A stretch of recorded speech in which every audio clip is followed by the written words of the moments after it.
Hallelujah. Amen. Ndabasuje mu izina rya Yesu. I greet you in the name of Jesus Christ. Amazina ni Nsengiyumva Jamari. Those are his names. Yesu aduhana umugisha. May God bless us all. Ndagira ngo ndirimbe ibitero bibiri by'indirimbo y'ijana 50 namwe murafasha. Sing a song, 2 verses only. Kandi uyu munsi nakora yiraza kumfasha kubwiriza iminota mikeya. And today the choir is going to help me as well. Nishimiye ko data wa twese yandikishije iby'urukundo rwe mu by'Imana yavuze byose ntakiruta ikigoye samunda. Nishimiye ko Yesu ankunda arankunda arankunda. Nishimiye ko Yesu ankunda nubwo nakwiriye kandi yonyine ntamushavuza nareka kumunda nakwiriye kandi kinsubizaho Yesu ari cyane no kwibuka urukundo rwe. Nishimiye ko Yesu ankunda arankunda arankunda. Nishimiye ko Yesu ankunda nubwo nakwiriye.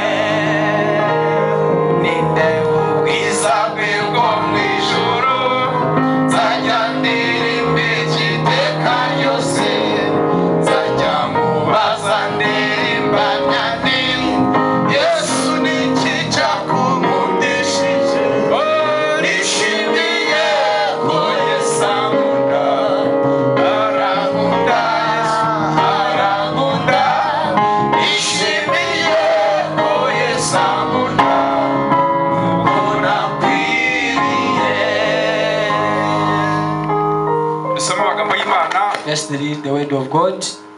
muri Zaburi y'umunani Psalms chapter 8 uhereye ku murongo wa 4. from verse 4. Ntabwo ari amagambo yo gutindaho, We won't dwell much on those words. ndayavugaho mu kanya gato gusa. We're going just to explain it in a few minutes. Haravuga ngo iyo nitegereje ijuru umurimo w'intoke zawe n'ukwezi n'inyenyeri ibyo waremye, umuntu niki ko umwibuka, cyangwa umwana w'umuntu ko umugenderera. Wenze kumugira nk'Imana uburaho hato umwambika ubwiza n'icyubahiro nk'ikamba. Wamuhaye gutegeka ibyo waremesheje intoke zawe, wamweguriye ibintu byose ubishyira munsi y'ibirenge bye. Wamuhaye gutwara intama zose n'inka n'inyamaswa zo mu ishyamba nazo n'ibiguruka mu kirere n'amafi yo mu nyanja n'ibinyura mu nzira zo mu nyanja byose. Uwiteka mwami wacu, erega izina ryawe ni ryiza mu isi yose. Haleluya. Amen. Urwo n'urukundo Imana yakunze umuntu. That's the love which God had for a human being. Ndagira ngo tuganire mu minota nk'itanu gusa ku muntu. In a few minutes, we're going to talk about a person or a human Hallelujah. being. Amen. Imana yaremye umuntu mu God ishusho created a man in his yayo. image. Waba uko abantu bavuga ngo hariho abantu babi basa nabi, Whether they are said that there are people who are bad, waba usa gute waremye mu the way ishusho you are created, y'Imana, you are created in the image of God. waba usa neza nanone cyane Whether waremye you mu look ishusho smart, you y'Imana. are created in the image of God. Nukuvuga Which means Imana that this umuntu God, yamuhaye agaciro He gave the man a gakomeye lot cyane. of value. None ijambo rinavuze ngo yenze kumugira ngo nk'Imana iburaho hato. It was just by peace that made him like God. Ngimwambika ubwiza nk'icyubahiro. Then He gave him all glory. Bantu b'Imana, People of God, turi abantu b'Imana, who are the people of God, baremwe mu ishusho which are created in y'Imana. His own image. Imana yaduhaye agaciro gakomeye cyane. God valued us so much. Ayo magambo maze iminsi nyigishwa nyatekerezaho. I've been thinking about a lot on these words. Nsubije amaso inyuma sanga When I naragiye look nkora back, amakosa. I've even made mistakes. Bantu b'Imana, People of God, Imana yaduhaye agaciro. God has given us value. Muhane agaciro. Give value. Mukundane nk'abantu b'Imana. Love as people of God. Umuntu uko yaba ameze kose, The way the person might be, umuha agaciro. you should value that person. Yaremwe mu ishusho He was created in the image of God. nagiye ntekereza nko ku bantu bagiye bagirira abandi nabi. I've been thinking about how people have been being oppressing others. Umuntu agafata mugenzi we akamwaka ubuzima. You take your friend and take the life from that person waremwe mu ishusho who was created in the image of God. Imana itugire neza. May God be with us. Uhereye uyu munsi, From now, umuntu uzajya ubona wese each and every person you see, uko azaba ari kose, the way they are appearing, yaba afite amaguru yaba adafite amaguru, adafite n'amaboko, whether they don't have limbs, mbese afite ukuntu ateye, and they are just in their own image, uzamuha agaciro. you should always value that person. Ni umuntu waremwe mu ishusho. It's a human being who was created in the image of God. Hari n'abandi nko muri There are Uganda others bajya bakora amarushanwa who always make races buri mwaka, each and every year, bagashaka abantu bagaragara ko ari babi kurusha abandi, and look for people who are ugly than others, abo bantu bakabaha n'ibihembo. and those people are rewarded. Uwo muntu rero bagezweho kariya mubi mu gihugu cyose, When that person is selected, usanga ahagaze neza. you find that he's very Abagiye well. batsinda ibyo bihembo, Those who have rewarded for those, baguze amamodoka, they have bought cars, bateye imbere, they have advanced, ariko but baremwe mu ishusho. they were all created in the image of God. Nuhura ni junkie, If you meet with someone who's a nuhura drunkard, n'umuntu mbese ufite ukuntu ameze, or someone who's just in ubona a bitandukanye n'uko abnormal way, umeze wowe, which is different from the way you are, uriya muntu Imana iramwe. that person is known by God. Hallelujah. Amen. Yaremwe mu He ishusho was created in the image of God. y'Imana. Uhereye uyu munsi, From now on, umuntu wese, umuntu w'Imana muhe agaciro. each and every person of God, give value to that person. Nubona bishobotse yagize ikibazo, Even if it's possible, umusengere, pray for that person. umusabire. Request for him. Imana itugire neza. May God bless us. Ngarukiye aho ngaho kuri iryo jambo. That's where I'll end from. Reka noneho dusome ijambo ry'uyu munsi, Let us see the word of God for today.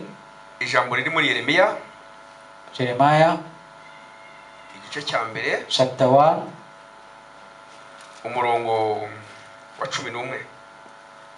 verse 11.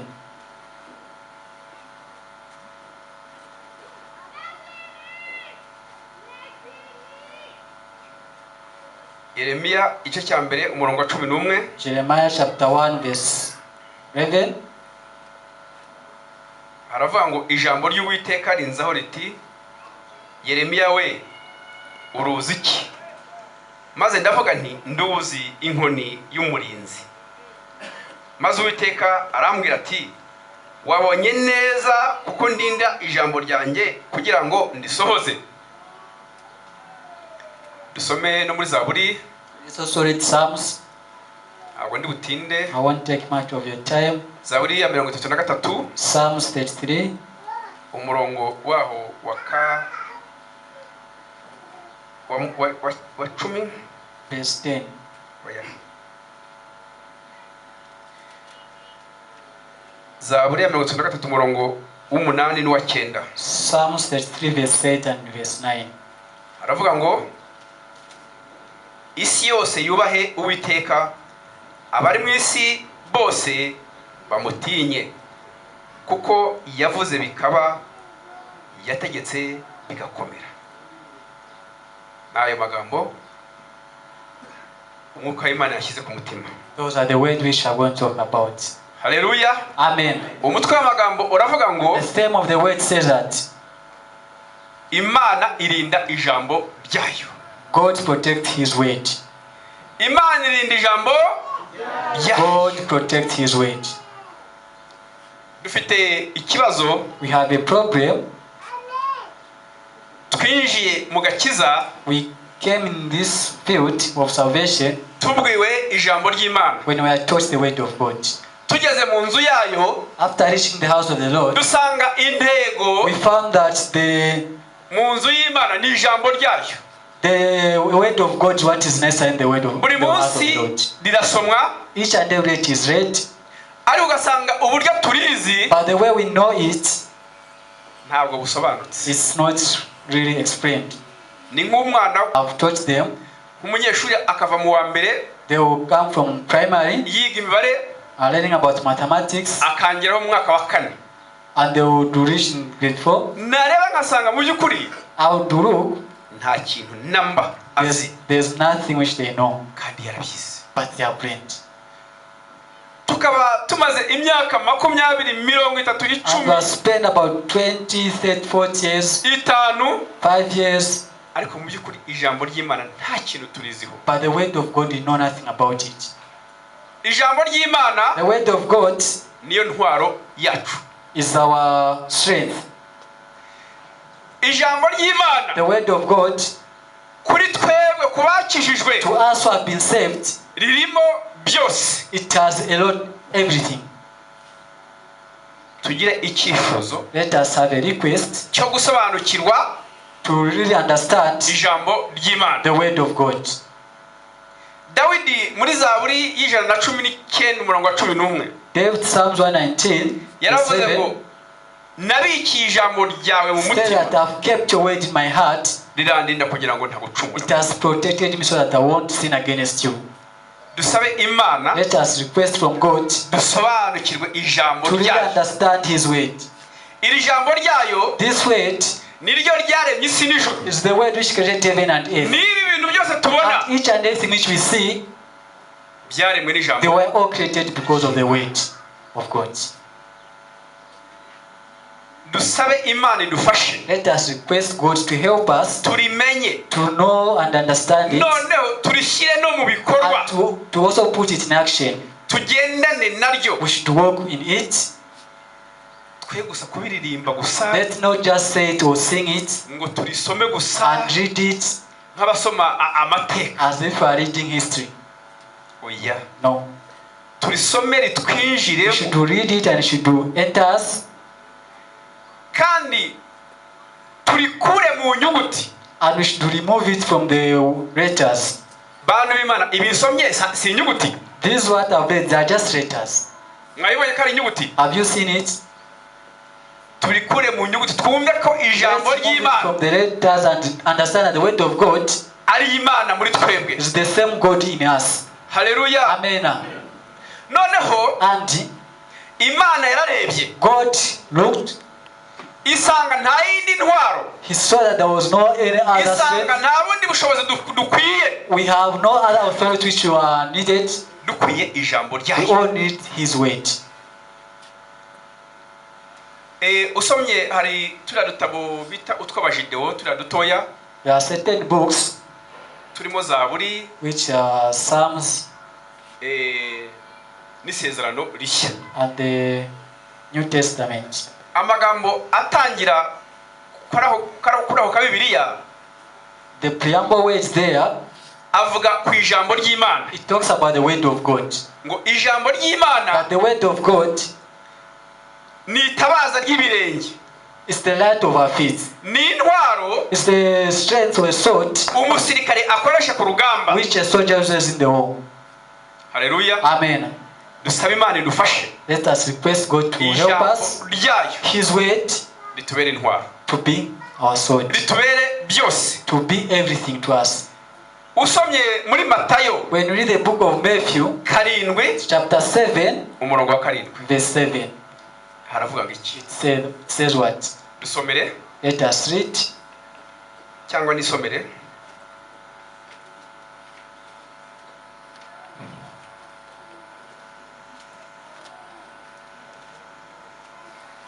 Matayo 7 Matthew chapter 7, verse 7.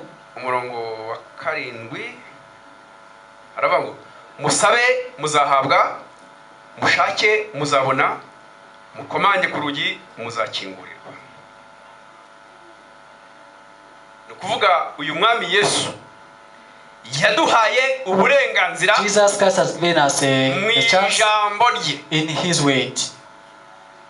Ntabwo twari dukwiye kuri fana. We are not supposed to just leave it like that. Yarariduhaye, He gave it to us, aduha uburenganzira and He gave us the authority ngo musabe muzahabwa, that ask and shall receive, mukomange ku rugi knock muzakingurirwa. and the door will be opened for you. Ngo kubera ko usabye Because ahabwa. anyone who asks is going to be given. Hepfo hagakomeza hagira ngo Down there it says that hari umwana wasaba umubyeyi mugataka muhibuye.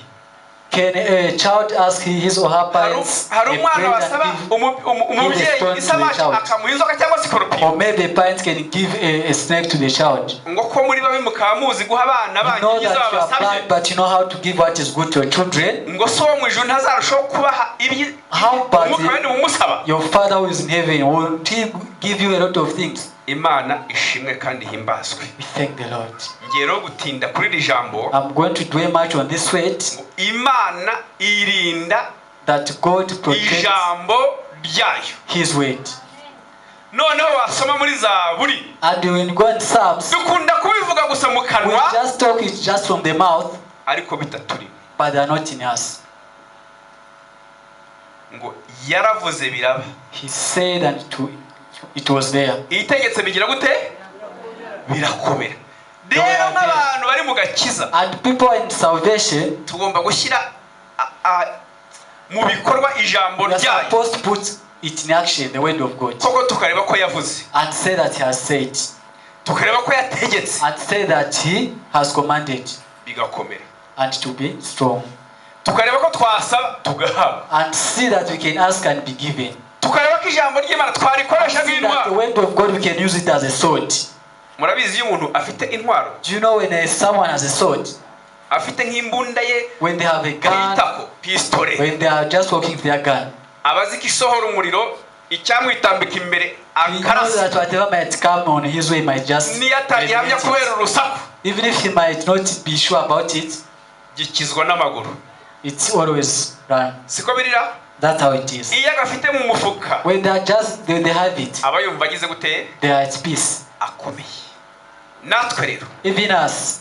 Mureke tubike ijambo ry'Imana muri twebwe. The word of God in us. Turishyire mu bikorwa. And put it in action. Hallelujah. Amen. Bizaturengera. It is going to save us. Ingorane dufite rero. The problem which you have. Ntabwo turizi. We don't know it. No kurisoma ntabwo turisoma. Even reading it, we don't read it. Imana itugire neza. May God help us. Usanga abantu bashishikaye mu bindi bintu. You find that people are busy in these other things. Ijambo ry'Imana ntabwo turisoma. God, don't read it. Nta nubwo turikoraho ubushakashatsi. We don't even do much of research on it. Imana rero God ngo irinda ijambo ryayo yavuze. Which has said. Imyaka ingahe? How many years? Imyaka ibihumbi nibi? Thousands and thousands. Irinze ijambo yagize gute? Protecting the word which has said. Yavuze. Ijambo yakuvuzeho. The word which has spoken about you. Uko byamera kose. No matter what. Bizasohora. It is going to fulfill. Hallelujah. Amen. Kubera ko ntabwo ishaka guseba. Because he don't. Ishaka kurinda ijambo. He wants to protect his word. Umubyeyi witwa Sarah. Yes, a parent called Sarah. N'umugabo we. And her husband. Hallelujah. Amen. Abraham. Imyaka irashira nta kubyara. A lot of years passed without any children. Agera muri menopause ashwi. They reached at the menopause it went. Menopause ayirenzaho imyaka 10. 10 years passed after that. Ayirenzaho imyaka 20. And 20 years passed. Noneho Imana ikamubwira ngo. Then God came and told her that. Urubyaro rwe. That your offsprings. Ngo ruzangana n'umusenyi wo. Is going to be as much as what? The sand from the ocean. Ntabyumve n'umunsi n'umwe. She couldn't understand it, not even a bit. Noneho uwo mubyeyi Sarah. Then that mother, Sarah. Abonye nyine byanze. Then when she saw that it was failing. Afata umugabo amushyingira umuja we. She took the husband and gave it to her servant. Babyarana Ishmael. They had a child called Ishmael. Imana irabyanga baranamwirukana. God refused that and they chased that woman. Umunsi umwe rero. One day. Haboneka yereko. There was a vision. Arabwirwa ngo. He was told that. Uzaragwa ibintu bye ngo nuwo mu rukiri rwo kumugongo. Anyone who's going to inherit your things is the offspring. He couldn't understand. Umunsi umwe abamarayika bazana ubutumwa. The angel brought me. Baramubwira. They told him that. Umwaka utaha nk'iki gihe. That next day, they're saying it. Ari inyuma mu gikari. Sarah was there in the kitchen. Ariko amatwi yayandaritse, but the ears were open bimugwa mu matwi. and she heard it. We byaramurenze, She couldn't really understand it. araseka. Ukuntu muraseka buhoro. Then she just laughed. None barabaza ngo bababwira Abraham ngo Sara asetse iki? They asked Abraham that why did Sarah laugh? Urumva umuntu wari umaze nk'imyaka nka 30 igihe cyo kubyara cyararangiye. She has spent about 30 years after menopause. Yeah. Yumvishe nyine When she heard that news, bavangiwe. she thought that they were drunk. Ni nkaho yakavuze ati murahaze murariye. It's more like that you are just full, like you are satisfied. For me to have children at this age, no, it's not possible. Because God protects His word and fulfills it. Because I said that He created. Did Sarah give birth or not? Praise the Lord. Because He protects His word. N'umubyeyi witwa Elizabeth, even the mother called Elizabeth, nawe byamugendekeye bityo. That's how it went with her. Imana irimo kumubwira, when God was telling her, niba ari byo Luka igice cya mbere, Luke chapter 1, umurongo wa 26 tugira ngo verse 26.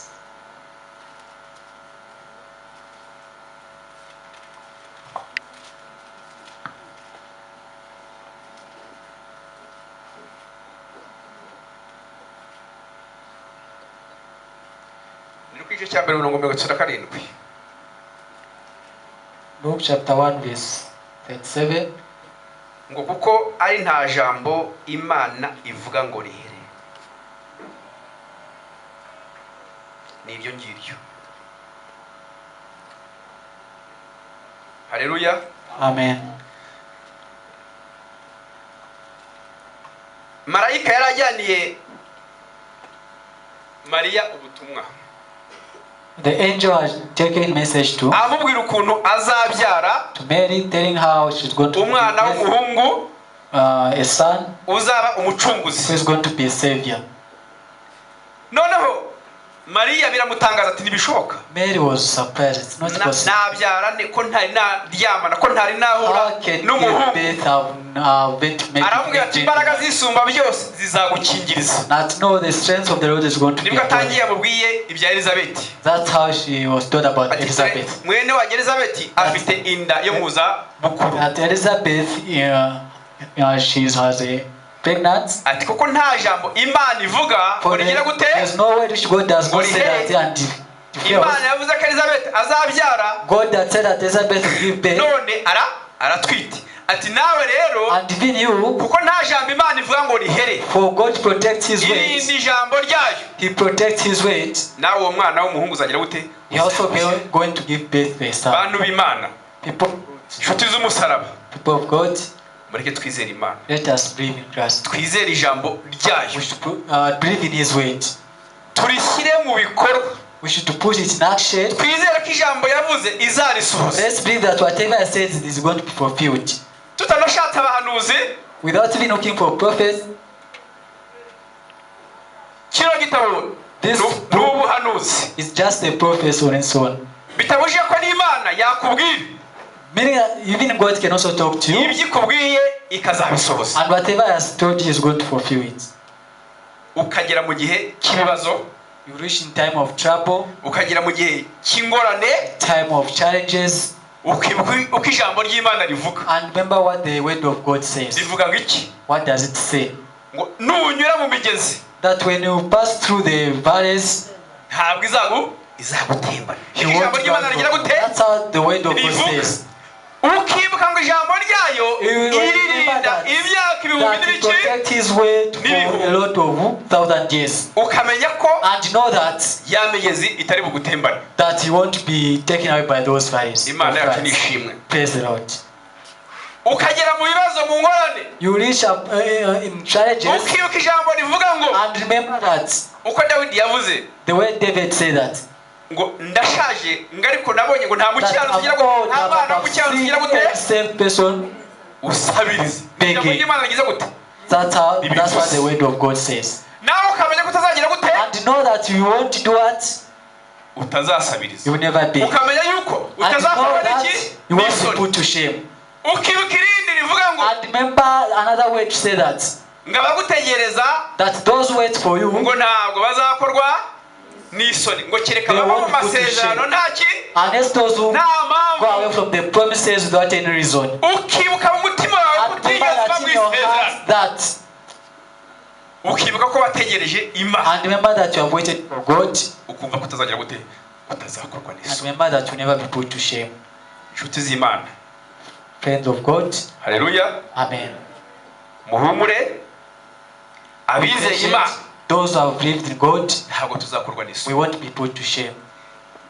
Irinda ijambo ryayo. He protect his word. Uriya mugabo Yeremiya, that man Jeremiah, usomye amagambo abanza haruguru gato ku murongo wa 4 cyangwa wa 5, when you read the words which are before the ones which are read, yamubwiye ingorane ziriho. He told him the challenges which were there, ariko imubwira ko izamurinda. But he told him that he was going to protect him. Iramubwira. He told him that yaraje imukora ku munwa. Igira gutya imukora ku munwa. He came and touched on his mouth. Ngo hize that I put ijambo ryanjye. That's my word. Reka dusome. Let us read. Kugira ngo nabatuburira. Yeremiya igice cya mbere. Chapter 1 Jeremiah. Ngiye kurangiza ntimurambirwe. I'm concluding.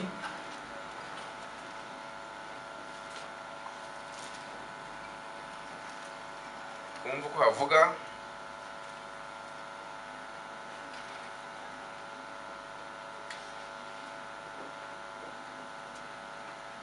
N'umurongo wa 9 aravuga ngo Uwiteka aherako arambura ukuboko kwe ankora ku munwa. Maze Uwiteka arambwira ati nshyize amagambo yanjye mu kanwa kawe. Dore ngushyiriye hejuru y'amahanga n'ibihugu by'abami. Kurandura no gusenya no kurimbura no kubika kubaka no gutera imbuto. Ngibyo ibintu Imana imukoze ku munwa. After he was touched on the mouth, he was given all these things. Hallelujah. Amen. Yamuteyemo ibyo bintu. He has given all those things. Nukuvuga ni ijambo ryayo yagize gute? It's the word of his which has put in you. Kubera ko rero ijambo ryayo iririnda. Because he protect his word. Kugira ngo irisohoze. So that might be fulfilled. Imana yarabikoze. God did it. Imuha ubutware. He gave him authority.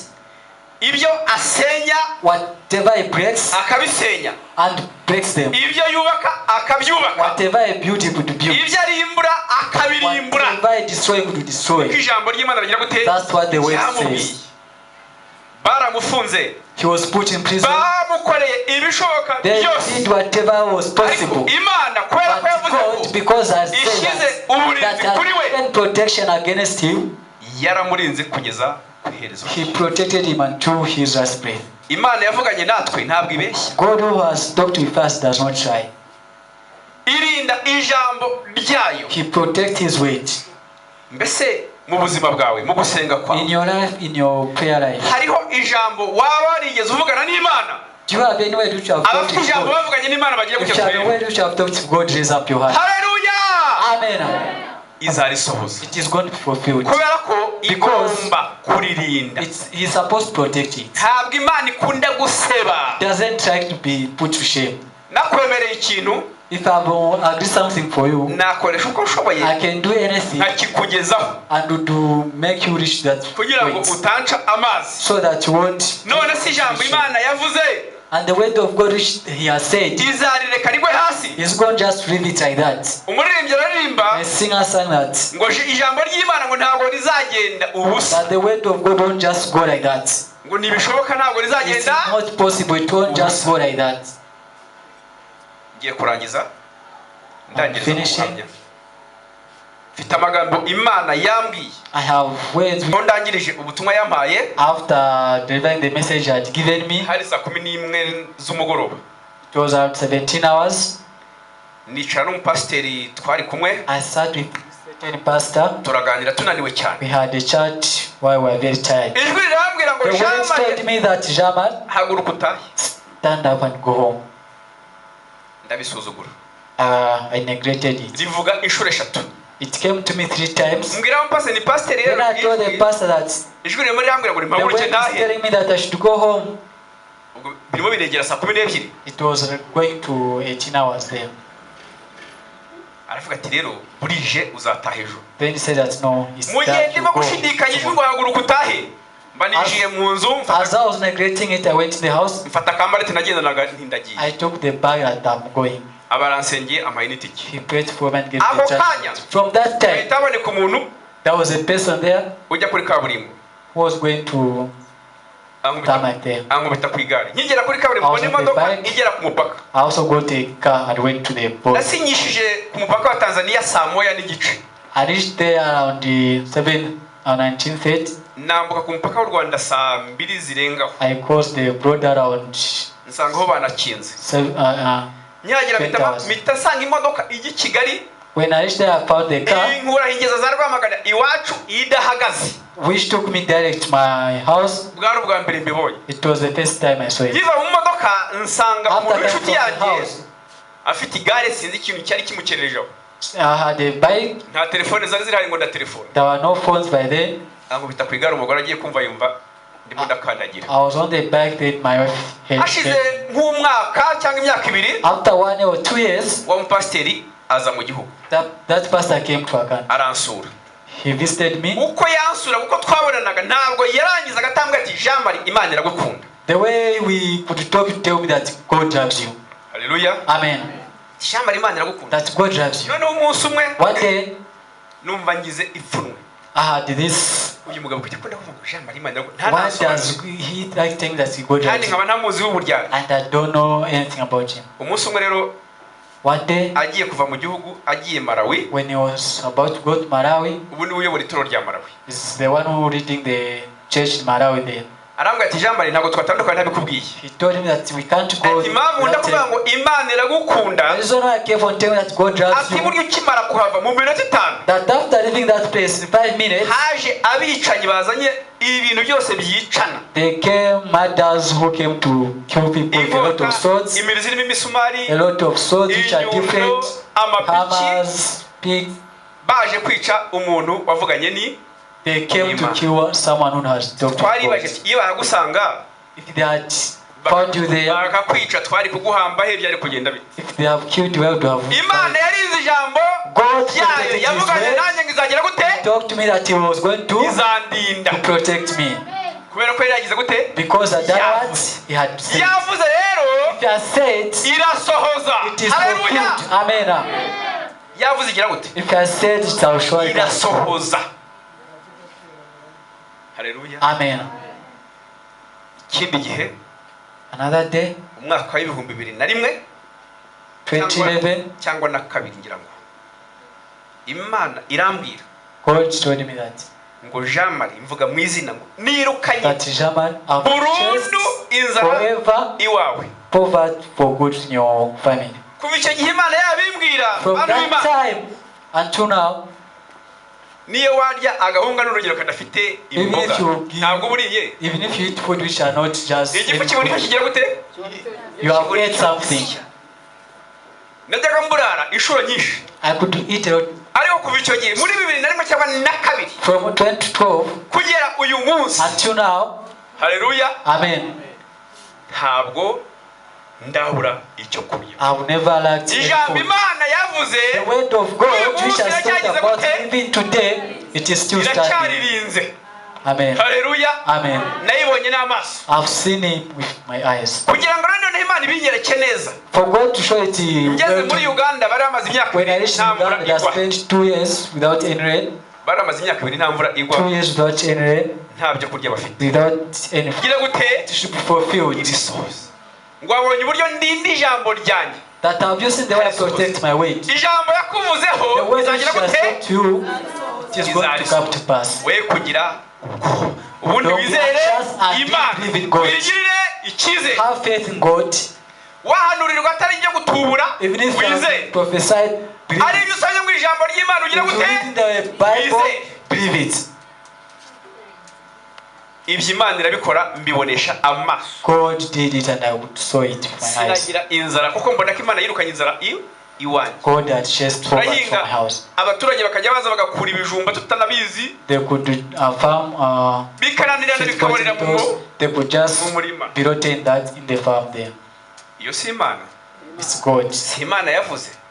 It's God who has spoken. ngeze hano rero ndi hariya kabanana ntabwo ari kera. When I came here, ntacyo kurya gihari. with no any other food. nukuvuga uwo munsi that day, ariko muzajye mumbabara n'injya asubira mu bintu navuze. ubwo biba birimo kugira gute kumfasha. When I'm repeating what I've said, it means that you are quoting me. And what I've seen with my eyes, even today they're still pushing me. Hallelujah. Amen. uwo munsi ntabwo twari kurya. Today we are not, that day we are not supposed to eat.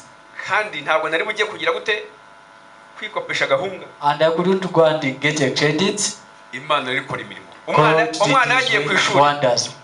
When the child went to school, uwo munsi abazungu baza gusura ishuri ryabo. The white men came to visit their school. bazana udunga udutova and half. They brought mimi 12 and half. none bahereza abana. They gave children. umwana arakikorera asifiwe uri gute. The child brought that mimi. yaida panje. aza agwa n'agahunga. She brought it. agakubise hariya atari yajya no mu rugo. She brought it before she could finish home. She just aramubwira ngo ngagahunga karagize ngo karananiye. She told him that I failed to find that mimi. ate bandi bakakajyana. bashyize agahunga mu nzu. They brought that mimi, we ate. uwo munsi wagize gute wararenze. That day has passed. Imana igira ngo ijambo yavuze igira gute. So that the way which God has said should come to pass. ijambo Imana yavuze. The word of God izarisohoza. is going to be fulfilled. Hallelujah. Amen.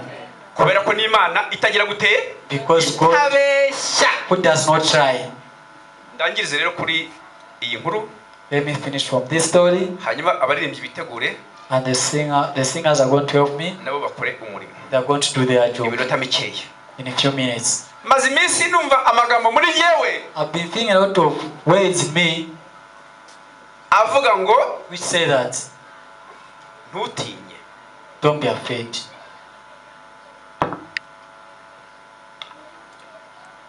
murabizi turi mu isi.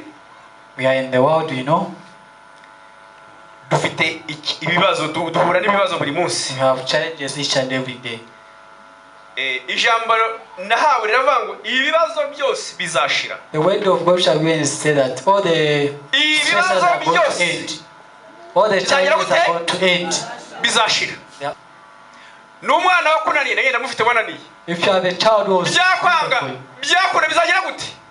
bizarangira. Possible not, it's going to finish. uri umuntu ukeneye akazi. You are someone who wants a job. ubushomeri buzagira gute. buzarangira. All those things are going to end. uri umuntu ufite inzara mu rugo. You are someone who has poverty. inzara izagira gute. That poverty izarangira. is going to end. turi kumwe. Are we together? ibibazo byose bizagira gute. All the problems are going to end. bizashira ntuti. They are going to end. Don't be afraid. Hallelujah. Amen. byose bizagira gute. All those things bizashira. they are going to end. shitani yabyanga bizagira. Whether the devil likes it or not, all those challenges are going to come to an end. umuririmbyi araririmba ngo n'iritari ryageze gute. A singer even said that byarakeye. nawe rero ibibazo byawe ufite byose bizagira gute. all the challenges which you have bizashira. they are going to come to an end. ntabwo bizatura nk'imisozi. They won't stay there forever like mountains. n'isi ubwayo izagira gute. Even the world itself is going to come to an end. n'ibibazo byacu bizagira gute. Even our problems are going to end. umunsi umwe uzagira gutya urebye. One day we are going to see that. ibibazo byagiye. Where are the problems? ubukene bwari bukuzengeye bwagiye he. The poverty which was around you, where it has gone. Where has the heart kwambara going? ubusa wari ufite byagiye All those things which are charges, where did they go? Imana itugenza ibibazo bizashira twibere mu The charges are going to end and are going to live in peace. ndangirize kuri iri jambo korari yitegura iturira imbere y'andirimbo ngo ibibazo byose bizagira gute and that all the problems are going to end. Hallelujah. Amen. Mwayibutse? Do you remember the song? Muvuge gato numve.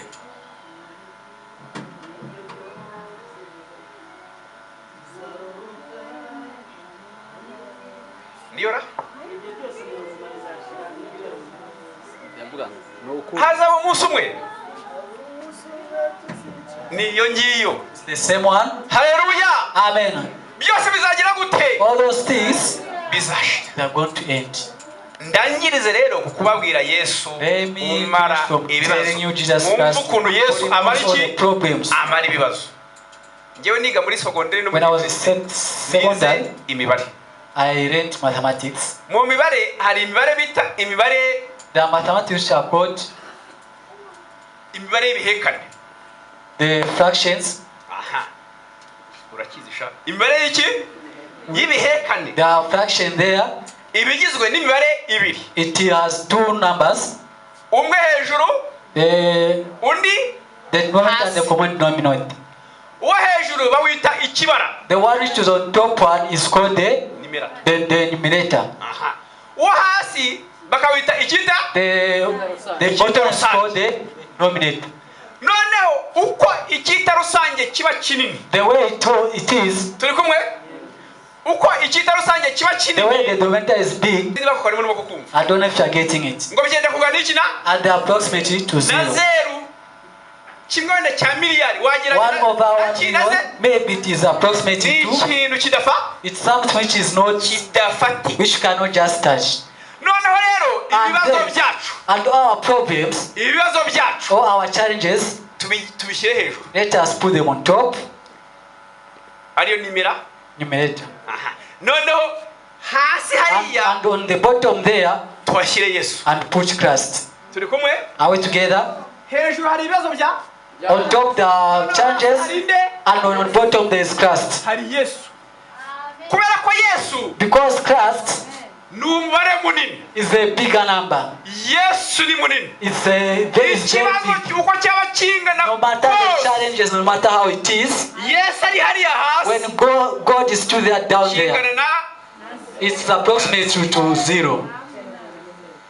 Yesu. Jesus Christ. Nibibazo byawe nize. And the challenges are zero. Bihinduka ze. They become zero. Zero. Abaririmbyi mumbare muhagurukire ndangire. The choir stand up. Bararangiza pastor aza. When they're done, the pastor is going to come. Adufasha gusenga. He's going to pray for us. Atubwirira Imana. Telling God that. Ngo reka ijambo ry'Imana kuko the word of God, the way He protects it. Rize ryinjire muri. It should come and enter in our hearts. Rikora imirimo. And do works. Hallelujah. Amen. Kubera ko rirarinzwe. It is protected. Abaririmbyi karibu.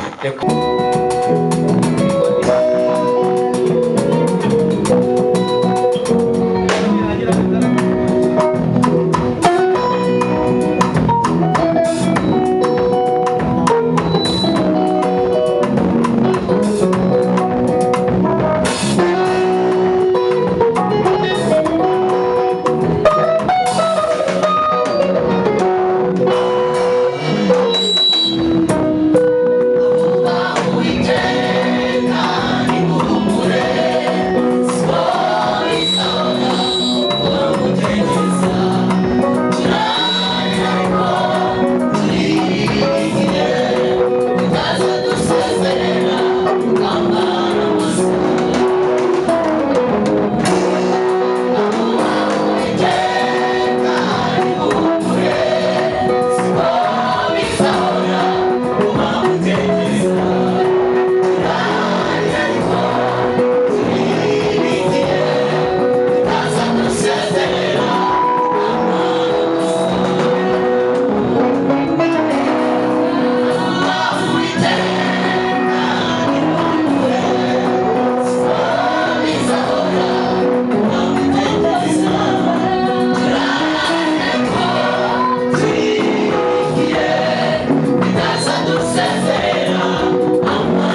May God bless our choir.